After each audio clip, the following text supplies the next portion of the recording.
Islam yang kita terima sekarang kan Islam yang sudah berproses. Dalam sejarah peradaban umat Islam kan sudah berlangsung 1400 tahun, di mana konflik sosial, konflik politik, konflik kepentingan, konflik antar agama, konflik antar ras itu bermain di sana semuanya. Kamu harus tahu semuanya ini. Kamu bacanya Nurul Yakin aja sih, itu juga khulaso pisan. Nabi Muhammad itu berulang-ulang akan dibunuhkan, betul nggak?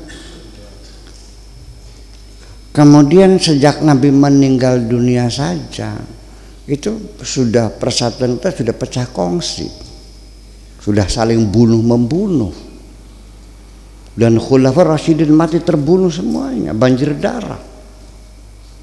Selesai, pemimpin melalui proses pemilihan selesai, diboyong ke Syam oleh Muawiyah, kembali menjadi kerajaan yang super diktator lagi dan sangat rasialis. Ngerti beli mungkin? Nah itu apa dikiranya perpecahan antar umat Islam itu murni karena perebutan kekuasaan, atau ada pihak luar yang ikut menggoreng-goreng? Ada Su'obiyatul Atrak, ada Su'obiyatul Furus, ada Su'obiyatul Yunan dan sebagainya, Rum, bermain semuanya itu. Jadi sejarah itu kita baca sebagai proses politik yang panjang sekali bermain, ya, sampai akhirnya habis negara Islam itu dan sampai sekarang. Nah, dalam percaturannya ketika peradaban yang dibangun Kanjeng Nabi terus bergulir, di situ ada Furs juga menyimpan dendam, Persia itu, Yunani itu, Iran itu, dendam. Negara yang sudah besar kok bisa ditaklukkan seorang penggembala kambing kok, ya kan? Romawi juga sama, Turki juga sama, mereka juga sama. Nah makanya ketika pemimpin kerajaan di Syam itu min Muawiyah, di situ kebencian ras Arab kepada ras asing ada.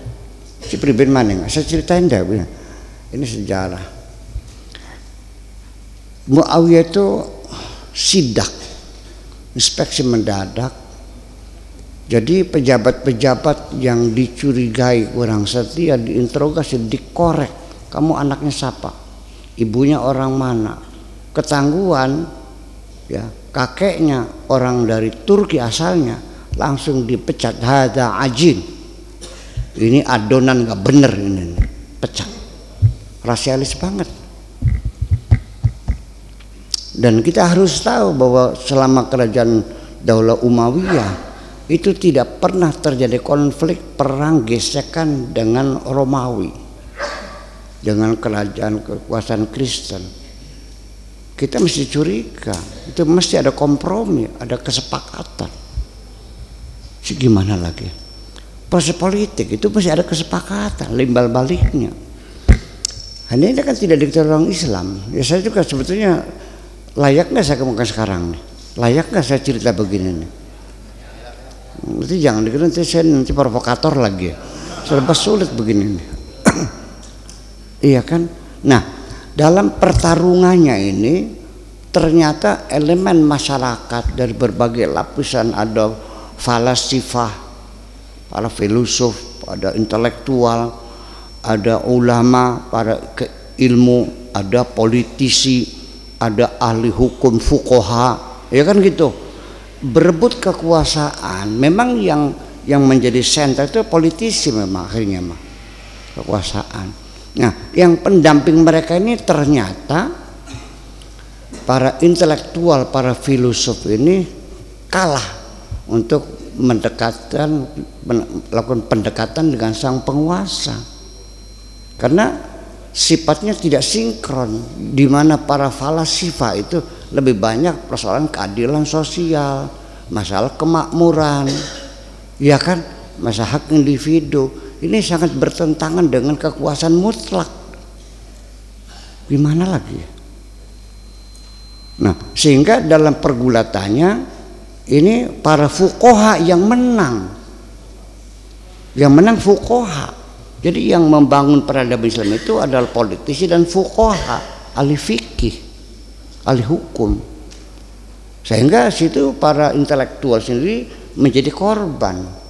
10.000 golongan Mu'tazilah yang dibunuh-bunuh itu.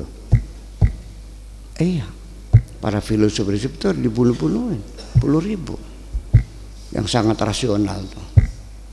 Iya, yang para sufinya zindik juga digantungin juga. Kekerasan fikih itu kan terjadi pada waktu itu. Biar saya buka aja deh, biar tahu aja. Makanya sekarang kamu membela agama, enggak membela fikih kamu nih sebetulnya.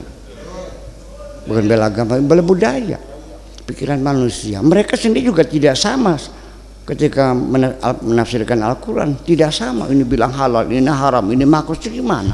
Ayatnya sama, berdasarkan pikiran masing-masing. Apapun yang dihasilkan oleh pikiran manusia, ini agama atau budaya? Maka budaya ketika berbeda ya wajar dong, namanya budaya. Ya kan? Nah, ini masalah kan berkaitan dengan order dari sang penguasa. Fikih itu adalah industri yang dibuat sang penguasa sesuai permintaan sang penguasa sampai sekarang.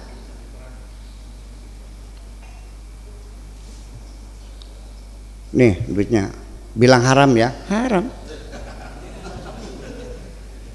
Gimana hukumnya? Maunya gimana? Haram ada, halal ada, sunnah ada. Nanti gimana? Ya gampang, dalil dadak nyari aja gampang gitu.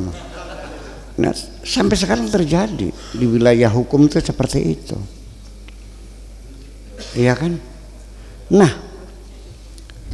sehingga saya tidak mengatakan ini kecerobohan, tapi mungkin juga itu satu konspirasi juga. Sehingga kita terjebak, peradaban Islam ini dilihat oleh orang luar ya, adalah satu peradaban yang sangat kejam dan bertentangan dengan kemanusiaan. Iya. Orang mencuri dipotong tangannya, murtad dibunuh. Tidak sholat dibunuh, tidak puasa dibunuh, tidak zakat dibunuh, zindik dibunuh, zina dibunuh, habislah. Karena itu sesuai dengan mencangkakkan kekuasaannya. Paham bikin gih? Anda masuk akal nggak orang tidak sholat dibunuh? Tapi di kitabnya ada kok. Pernah baca nggak? Pernah baca nggak? Ada kan? Orang Nasrani, assalamualaikum, nggak boleh dijawab, buang muka. Ini ajaran mana doang? Assalamualaikum, buang muka.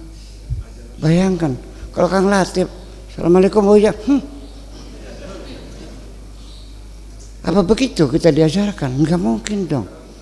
Al-Quran cerita wa idza huyitum bi tahiyatin fahayu ilaha bi ahsana aw rudduha bi mithliha, minimal ya sama. Kalau bisa lebih bagus lagi dong. Itu Al-Quran begitu kok. Kok kenapa? Masa orang sana bilang sampurasun, jawabnya campur racun. Ada kesam kan gitu. Ini siapa yang bikin ini? Tanggung jawab dong. Nah kita kan jadi tertawakan orang jadinya. Kemudian juga ketika kita satu korek keputusan fikih, nggak jelas. Yuk mau dikorek. Kita mapping bagaimana mereka itu menetapkan satu putusan sehingga 1400 tahun lamanya umat Islam dipenggali, dipotongi tangannya begini dan menjadi korban pembunuhan berdasarkan perintah Tuhan. Sok yang mana? Saya nggak yakin ya. Boleh nggak saya nggak yakin bahwa Allah mengizinkan tangan orang dipotong? Ya kan dalilnya kan qat'iyud dilalah. Dilalahnya pasti. Mana? As-sariqatu was-sariqatu faqta'u aydihum. Oke. Saya mau bicara dulu. As-sariqu, pencuri. As-sariqatu, pencuri perempuan. As-sariqu, pencuri laki-laki. Maksudnya apa as-sariq itu? Apakah orang yang mencuri, apakah copet? Kalau orang itu mencuri itu saroko. Kalau yang profesinya mencuri namanya as-sariq.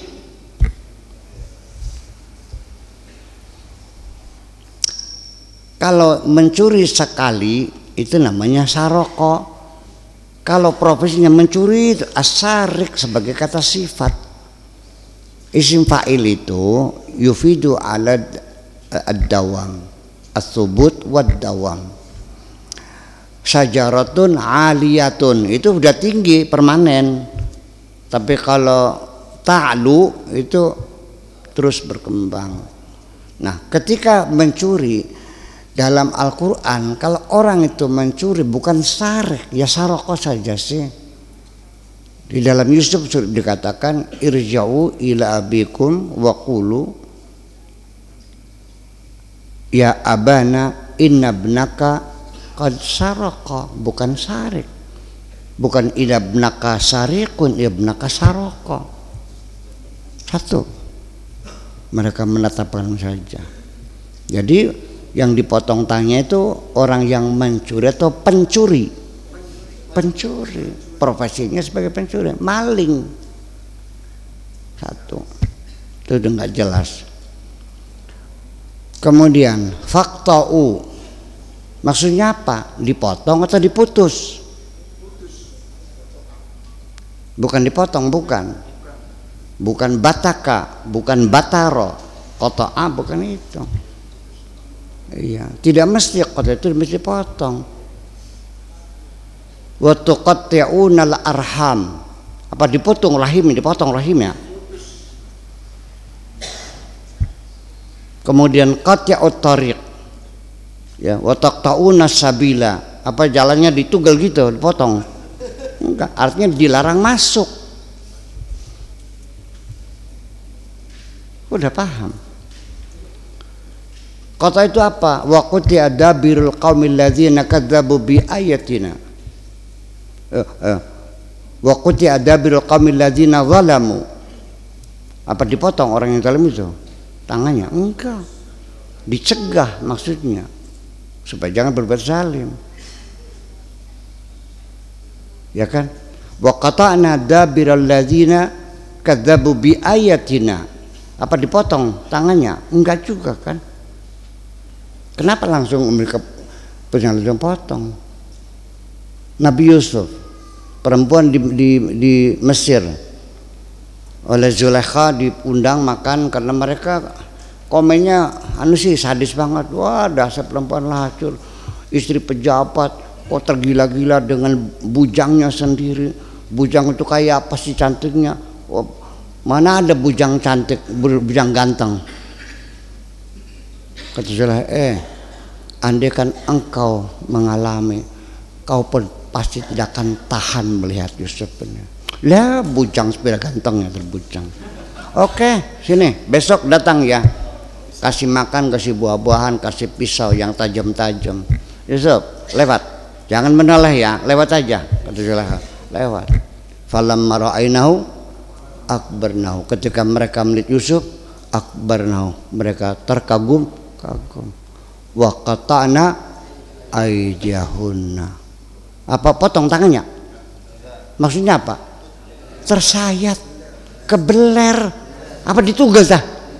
Wa qata'na, dari mana mereka memutuskan potong tangan tuh? Gegabah banget sih, masa tangan orang dipotong? Coba kita ungkap dulu sebentar. Ini mah setuju silakan, nggak silakan. Tapi kita kan menguji kekuatan argumentasi mereka, potong tangan itu hukum Islam. Dari mana mereka bisa potong tangan? Masa Allah bikin tangan kamu yang motong? Gitu saja kan di penjara cukup. Artinya di penjara sehingga mereka tidak bisa berbuat menjahati masyarakatnya, bukan dipotong, bisa dipenjarakan. Betul enggak? Oke. ID. Kita kupas ID. ID itu jamak kan? Berarti yang dipotong berapa tangan? As-sariqu 2 tangannya. As-sariqatu 2 tangannya. Berarti berapa tuh? Faktor aidiyahuma. ID kan jamak. Berarti lebih dari 2 kan? Berarti 4 kan? Dipotong semua gitu tangannya. Juga nggak jelas. Apa yadun itu artinya tangan? Enggak juga. Yadullah fawqa aydihim juga bukan tangan beneran. Ya.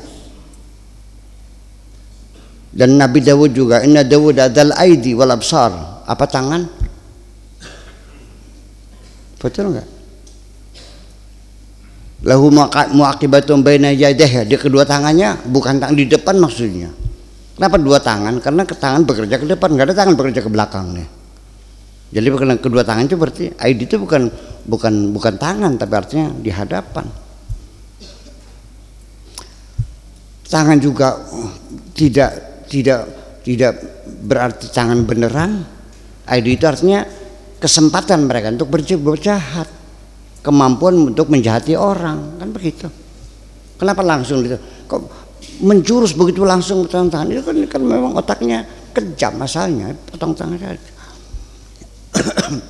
Gitu. Sudah. Terus yadun. Yadun itu apa artinya? Tangan. Yang mana tangan tuh? Tangan ini terdiri dari 5 jari. 1 jari namanya kelingking, manis, tengah, telunjuk, sama ibu jari jempol. Setiap jari ada ruas. 1, 2, 3. Ini epek-epek namanya. Ini zahrul kaf. Kalau ini pergelangan. Ini namanya apa? Kalau ini apanya? Apa namanya? Apa?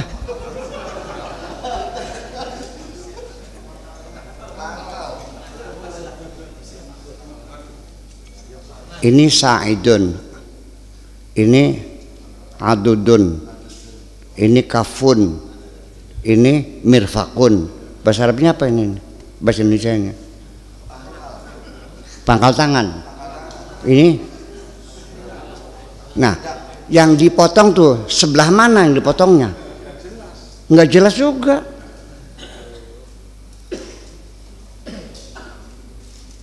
Iya kan?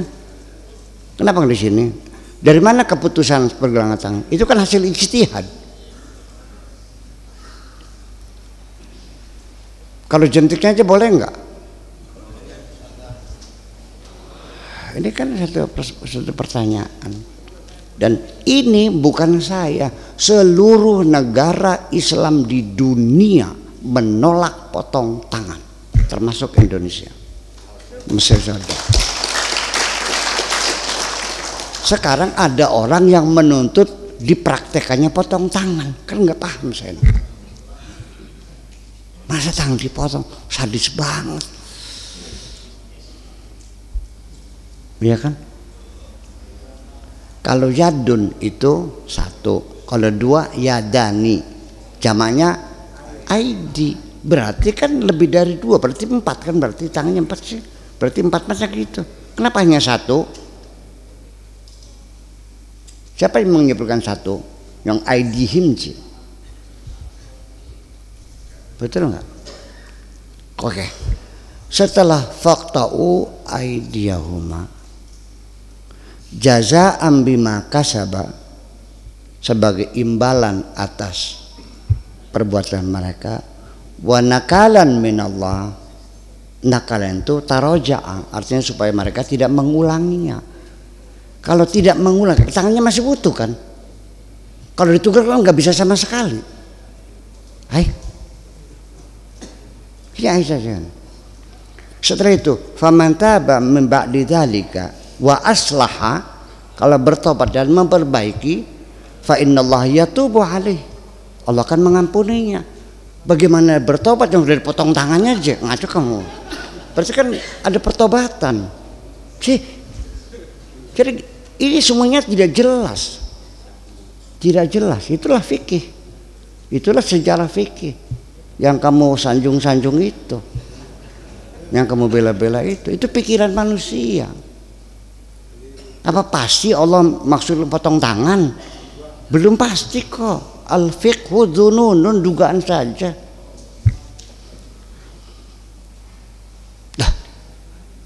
Betul nggak? Ini kalau istri batal nggak? Batal.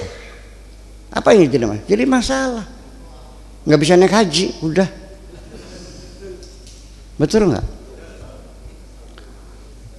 Istri bertengkar suami, kan enak. Nok, maghrib salat dulu yuk, berjamaah. Nanti habis salat maghrib kita terusin lagi bertengkarnya. Kita peluk-peluk, wudhu bareng, selesai kan? Ini karena gara-gara wudhunya batal kan meta anu kan dikewer. Oh, saya nyenggol. Membuat jarak antara suami dan istri. Betul nggak? Ketika istrimu sakit, siapa yang berhak nyeboki istrimu kalau bukan kamu sendiri? Nah kalau batal gimana? Ini saya berlogika. Prakteknya saya bermadzhab Syafi'i juga. Paham nggak ya? Yang menyalahin dong.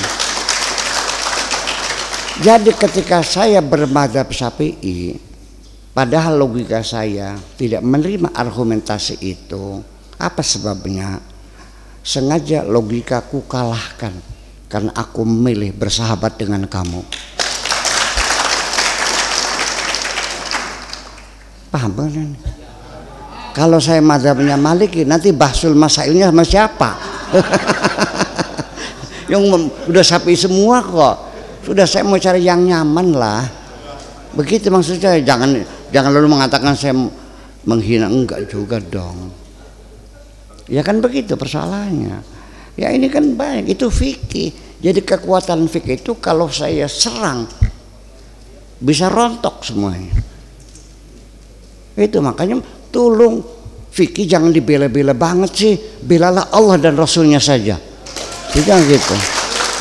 Ya gitu. Kalau fikih masih silakan, mau haram ada, halal ada, kok bela aja. Kan gitu. Jadi ketika kita berbeda pandangan fikih, tolong jangan bertengkar. Itu ujungnya mah. Apa yang saya katakan ujungnya mah bahwa pertengkaran diantara kamu itu rebutan pepesan kosong semuanya. Percaya? Setuju? Mulai hari ini yuk kita kembangkan pemikiran kita ini bahwa pertengkaran tidak ada pahalanya. Allah menyuruh kita untuk bersatu, bersahabat, bukan untuk bertengkar. Wa'tasimu bihablillahi jami'a wala tafarraqu. Jadi kalau bertengkar ada pahalanya enggak? Yang nyuruh kamu bertengkar siapa? Allah. Ngaco kamu. Allah nyuruhnya apa? Bersahabat. Nyuruhnya ya menyuruhnya bersatu, bukan berpecah belah kok. Ketika Anda berpecah belah, nurutin siapa kamu ini? Nafsu. Anda mau mendengarkan seruan ini silahkan, enggak juga enggak apa-apa, karena saya menyampaikan seruan Allah. Kalau mau tolak, tolaklah perintah Allah itu. Saya enggak nyuruh kamu bersatu kok, yang nyuruh Allah. Menurut silakan, enggak udah. Yang penting saya tidak mau terlibat dalam permusuhan ini. Itu aja salahnya. Wes, dengan yuk, mangga. Assalamualaikum.